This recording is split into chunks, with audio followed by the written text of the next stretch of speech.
Quoi de neuf chez Harley-Davidson? Harley-Davidson se porte mal.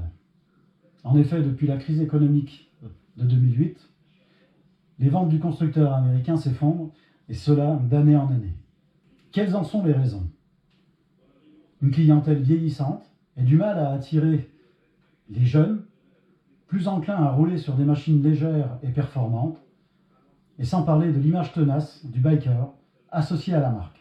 Avant 2008, la production frôlait les 350 000 unités. En 2018, Harley planifiait de produire 236 000 unités, un résultat en baisse de 6,7% par rapport à 2017. En 2019, la tendance est toujours à la baisse, même si cette baisse n'est que de 4,3% par rapport à 2018, avec une production de 218 273 motos. Dans les détails, c'est moins 5,2% aux USA. Sur la zone Europe, Moyen-Orient et Afrique, c'est moins 5,4%, et même moins 7,7% au Canada. Seule l'Asie s'en sort mieux, avec une croissance de 2,7%, mais en vendant seulement 29 513 motos. Dans les bons chiffres, le service financier de Harley est en hausse de 5,5%, mais le résultat net global est en baisse de 8,6%. Et l'action a chuté de 3% à Wall Street lors de l'annonce du bilan de 2019. Dans le même temps, la marque Indian annonce des résultats en hausse.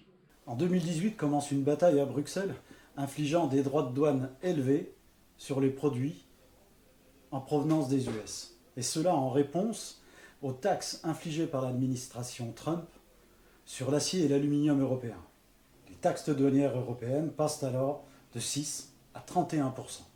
Si la marque de moto mythique apparaît comme une victime collatérale de la confrontation commerciale lancée par Donald Trump, l'essoufflement de ses ventes n'est pas nouveau. Elle souffre d'un vieillissement de la clientèle et de la concurrence japonaise. Alors Harley doit trouver des solutions.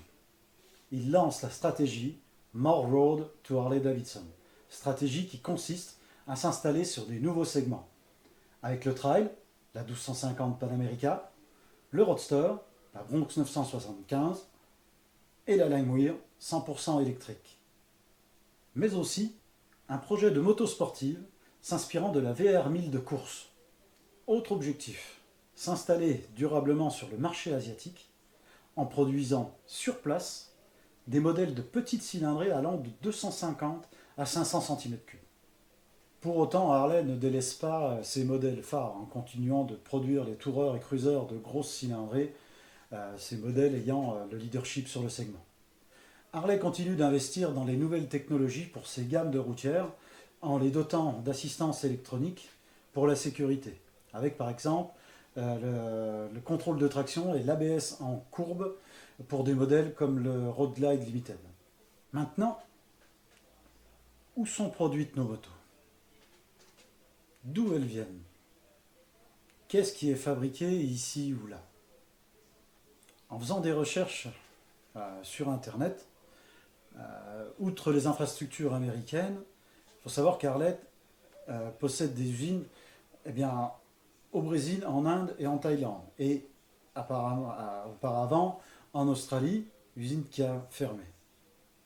Déjà, pour savoir où a été fabriquée votre moto Harley-Davidson, ce que je vous conseille, c'est déjà de reprendre sur ce petit bouquin où tout est marqué.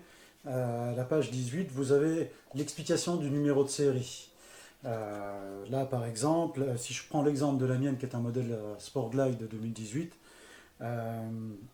il a été fabriqué initialement aux États-Unis pour être vendu hors des États-Unis. Et l'usine de montage, quand on suit les explications, la mienne a été produite, elle a été montée à Kansas City. Mon Sport Glide, moi je l'ai acheté en juin 2018. Il faut savoir que depuis, l'usine de Kansas City a fermé. L'idée, en fait, c'est de fabriquer aux USA, d'envoyer les différentes pièces dans les différentes usines dans le monde, de les assembler et de les exporter hors US pour diminuer les charges financières inhérentes aux différentes taxes douanières.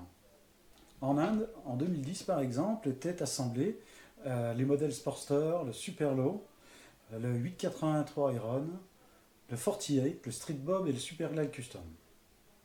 Ils étaient produits et fabriqués aux USA et envoyés en Inde pour l'assemblage. En 2018, Harley-Davidson ouvre également une usine en Thaïlande, à Rayong, pareil, pour faire de l'assemblage. En Chine, Harley-Davidson a également annoncé une collaboration avec Qianjiang pour produire des motos de petite cylindrée, environ 350 cm3, fabriquées sur place et uniquement destinées au marché asiatique. En Inde, le fabricant de motos Heroes et Harley-Davidson seraient en discussion pour un partenariat de production de petites motos. Dernière info, cette année, Harley-Davidson change de président. Après 26 ans, dont 5 passés à la tête de la société, Matthew Levatich passe la main à Jochen Seitz, qui n'est autre que l'ex-PDG de Puma. Voilà, donc pour finir, bon, on pourrait peut-être être surpris par des infos comme quoi des motos seraient assemblées en Chine, en Inde, mais c'est quelque chose qui se fait chez quasiment toutes les marques. Il faut savoir que Triumph a quasiment, voire totalement délocalisé sa production en Thaïlande. Même les Japonais, eux, continuent de produire au Japon, mais également en Chine ou dans d'autres pays. C'est une pratique qui est assez courante.